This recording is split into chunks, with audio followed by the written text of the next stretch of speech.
Terceiro domingo da Quaresma.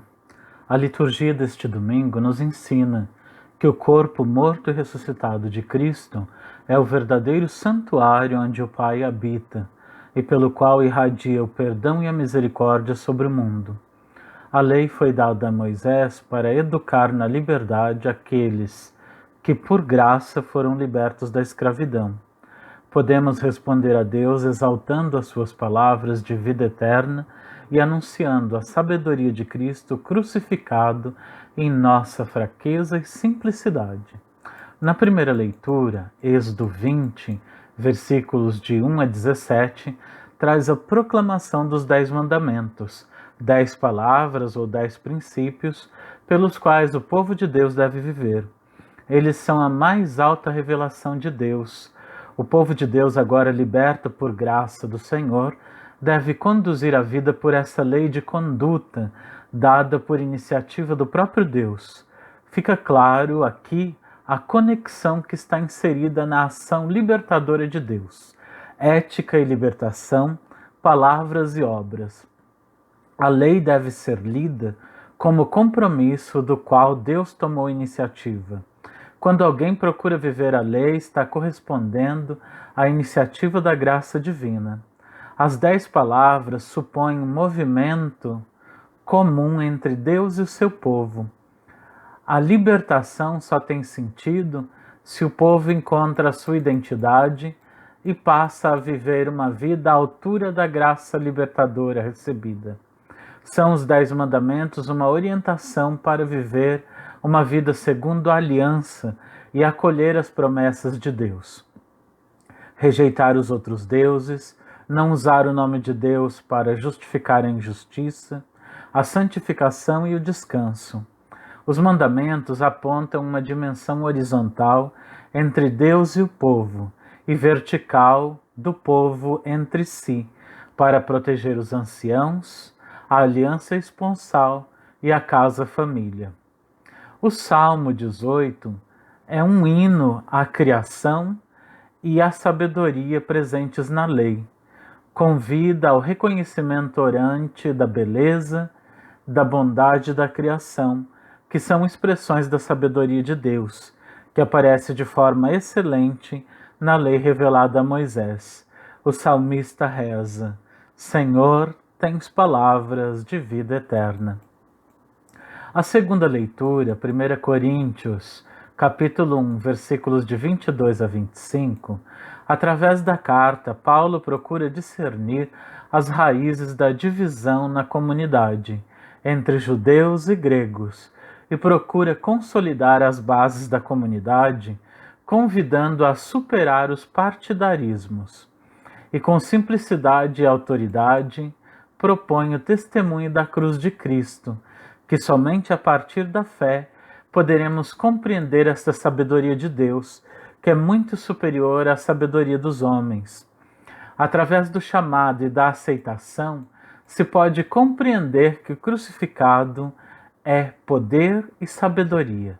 A centralidade de Cristo crucificado relativiza qualquer argumentação que pretende dividir a comunidade e criar divisões.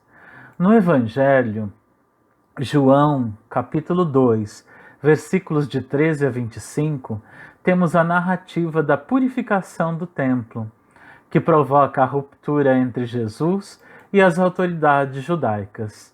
É significativo que João coloca a narrativa da purificação do templo no início do ministério de Jesus.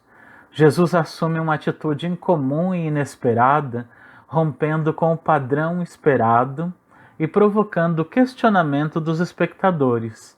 O ponto central desse texto é a resposta sábia que oferece sentido a toda a história, e o detalhe do narrador sobre o cumprimento das Escrituras, a expressão dos discípulos, a incompreensão dos judeus.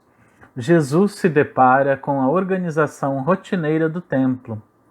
Esse aparato necessário para a manutenção do culto descaracteriza o ambiente religioso como centro espiritual, transformando-o num mercado, propenso às injustiças e visando lucro. A ação violenta de Jesus visa a libertação dos animais, não é uma ação contra os homens, e visa destruir as instalações comerciais. A sua reprovação é significativa. A reprovação de Jesus, principalmente aos comerciantes de pombas, se dirige às autoridades sacerdotais que aprovam e mantêm a situação. A religião não cumpre a missão de reconciliar os pecadores com Deus. A ação simbólica suscita a pergunta sobre o sinal, e a resposta está no próprio significado do templo. A parte central do templo, o lugar no qual Deus habita e no qual está a presença de Deus. Agora, com a encarnação da palavra, que é o corpo de Cristo, a sua humanidade e o verdadeiro santuário por meio do qual a presença de Deus está entre os homens. Jesus age em continuidade com as tradições proféticas e o açoite era um instrumento comum de correção pelo qual o Messias deveria purificar Israel da sua imoralidade. Jesus fala do seu corpo. No corpo crucificado e ressuscitado do Filho, a humanidade encontrará o verdadeiro santuário, no qual terão acesso à presença e à reconciliação com o Pai. Jesus considera a fé não só nos aspectos exteriores, mas em outros aspectos, como, por exemplo, a sinceridade do coração.